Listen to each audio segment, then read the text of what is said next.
60 jours pour vous payer. Pourtant, des dizaines de victimes dénoncent le traitement qui leur est réservé par la compagnie d'assurance AXA. Le problème, c'est qu'aux yeux de leur assureur, ils sont tous suspects.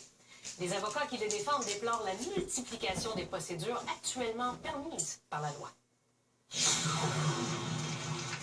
Un incendie majeur, que ce soit celui de votre résidence ou encore de votre commerce, ça représente souvent une part importante de votre vie, réduit en cendres en quelques heures. Les pompiers vont enquêter pour tenter d'en trouver la cause, mais s'ils ont des soupçons, l'enquête peut être confiée à la police. Une autre enquête va être ouverte en même temps, celle de l'expert en sinistre mandaté par la compagnie d'assurance de la victime. Dans son cas, c'est aussi votre situation personnelle qui peut alimenter ses soupçons. Voici l'endroit où s'élevait autrefois la résidence de Nancy Morin et de son conjoint. Le 19 août 2010, leur maison est complètement rasée par le feu. Ils habitent maintenant ce qui était autrefois une remise sur leur terrain. Lorsque le désastre se produit, elle et son conjoint sont en vacances dans les Maritimes. Mais elle comprend rapidement qu'on les suspecte d'avoir orchestré l'incendie.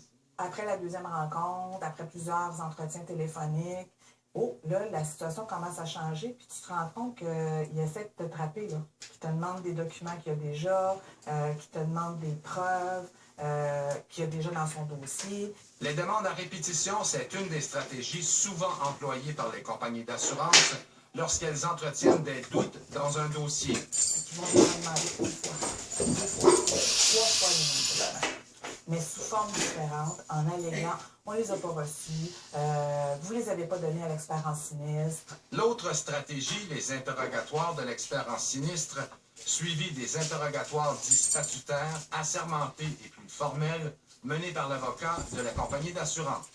Dans notre cas, nous, on a fait 5 interrogatoires. Suite à ces interrogatoires-là, ils vont vous demander de produire des preuves de ce que vous dites, de ce que vous alléguez, et c'est ce qu'on appelle des engagements. Avez-vous l'impression qu'on abuse de la loi qui leur permet de faire toutes ces demandes-là? Je vous dirais que c'est pas une impression, c'est un fait. Je passais des heures et des nuits à faire des photocopies. Juste en engagement, je suis rendue à 5 cartables de 3,5 pouces. Maître Jérémy John Martin n'a que quelques années de pratique, ce qui ne l'empêche pas d'avoir déjà vu de nombreux cas qui soulèvent son indignation, notamment en ce qui concerne l'interrogatoire statutaire, un terme qu'on ne retrouve dans aucune loi, qui est en fait une création des compagnies d'assurance. C'est que les assurés, souvent, ce n'est pas des gens qui ont des doctorats, là, ils sont posés 5-6 fois la même question, puis ils viennent confus, ils viennent déshydratés, ils viennent à... C'est normal, puis après ça, les mots changent, puis après ça, on refait la phrase différemment. On devrait réformer le Code civil et mentionner très clairement que l'assuré a le droit d'avoir un avocat, qui a le droit de s'objecter. Cette représentation apparaît d'autant plus urgente que les compagnies d'assurance confient leurs dossiers litigieux à des spécialistes. À ce moment, on va confier l'analyse de ces dossiers-là à une équipe qui est spécialisée, qui a l'expertise afin d'assurer un suivi efficace et objectif de ce genre de réclamation-là. C'était la règle chez AXA, c'est la même chose chez Intact, qui a racheté le printemps dernier tous les contrats d'assurance habitation d'AXA au Canada.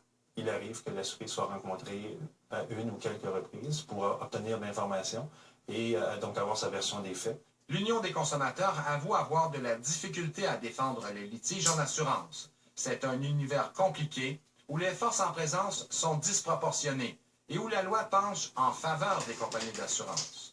La loi dit essentiellement que vous devez déclarer à votre assureur toute information susceptible d'influencer le risque.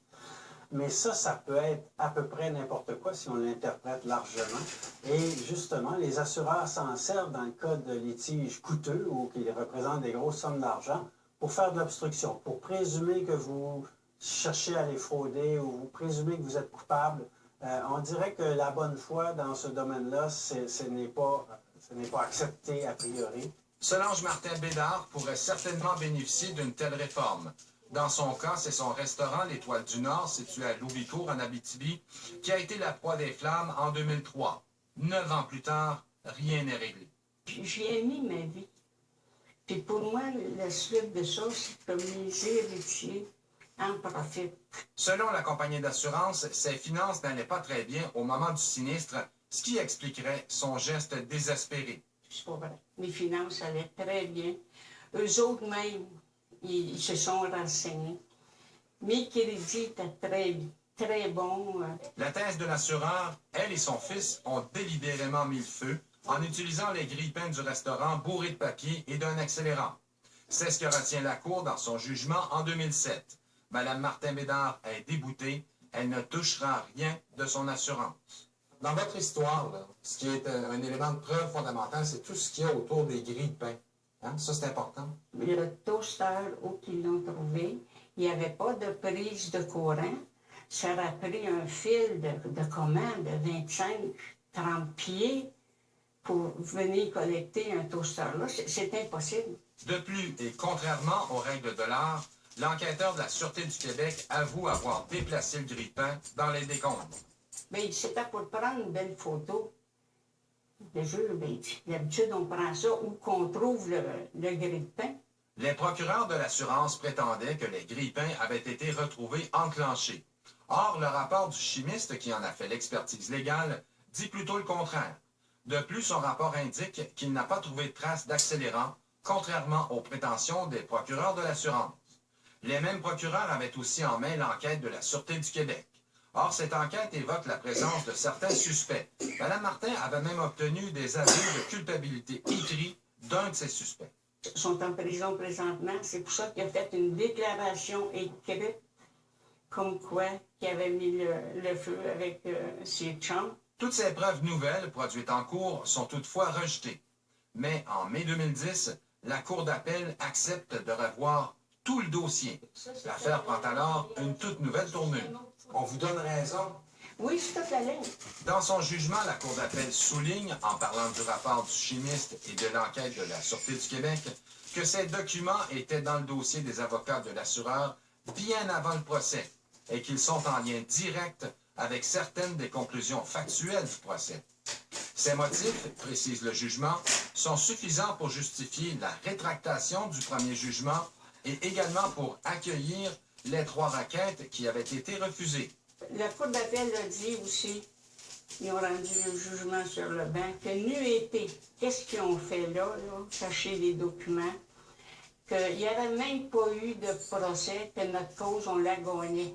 Mais Intact maintient la position d'AXA. On retourne, oui, en première instance.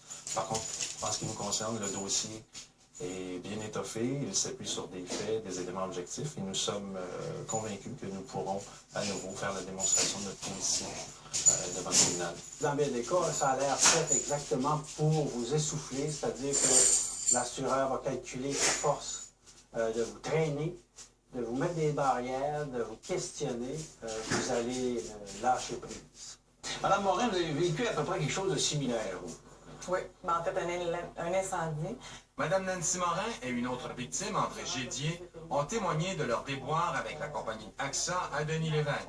Des dizaines d'autres victimes, comme Chantal Bastien, se sont manifestées par la suite. AXA refuse de lui payer les dommages causés à 2 des entrepôts qu'elle propose en location. Elle aussi a dû monter un important dossier. Il remplit aujourd'hui tous les cartables qui sont derrière son bureau. Alors, on a engagé un avocat. On a déjà 65 000 d'avocat de dépensés. Puis là, on a aussi engagé des enquêteurs privés en cause et recherche d'incendie. En janvier 2012, elle reçoit le rapport de ses enquêteurs. Selon eux, l'enquête de l'assurance est biaisée. Son rapport n'a pas été confectionné dans le but de déterminer la véritable cause de l'incendie. On dirait qu'ils ne cherchent pas la cause de l'incendie, puis c'est pas ça qui les intéresse. On dirait qu'ils essaient de trouver des choses des raisons pour ne pas payer. Ce qui avait déjà alimenté les doutes chez Chantal Bastien, c'est qu'elle a aussi une entreprise de chariot élévateur assurée chez AXA. Un client qui avait eu un accident menaçait de la poursuivre. Madame Bastien affirme que la compagnie d'assurance lui a alors expliqué la stratégie suivante. Ils vont attendre de voir si la personne va prendre une action contre nous. Si toutefois ça s'avérait le cas, qu'ils vont attendre le moment venu pour faire une offre à 50 %. Dans le cas de ces entrepôts, Mme Bastien craint de subir le même sort. On s'est dit, on dirait un modus operandi, là. On va subir la même chose que ce qu'ils nous proposent de faire. Dans les cas qui nous intéressent davantage, les 3 cas qu'on met en nombre dans ce reportage-là, vous êtes toujours confortable avec la position qui a été prise par AXA? Tout à fait. Nous sommes arrivés à la conclusion que la réclamation, les 3 réclamations étaient non légitimes. Autre certitude, Intact comme AXA n'hésite jamais à faire appel aux tribunaux. Nous sommes d'avis que c'est le meilleur endroit pour débattre de ces questions et nous irons avec conviction défendre notre position avec vigueur. Et là, ben, il faut que tu te défendes. Il faut que tu fasses la preuve que tu n'es pas coupable. Oui, je garde espoir. C'est ça qui me tient. Je garde espoir. Puis j'ai hâte d'avoir mon restaurant. J'ai hâte qu'il soit bâti. Puis je vais être en arrière pour faire à manger puis pour recevoir les gens.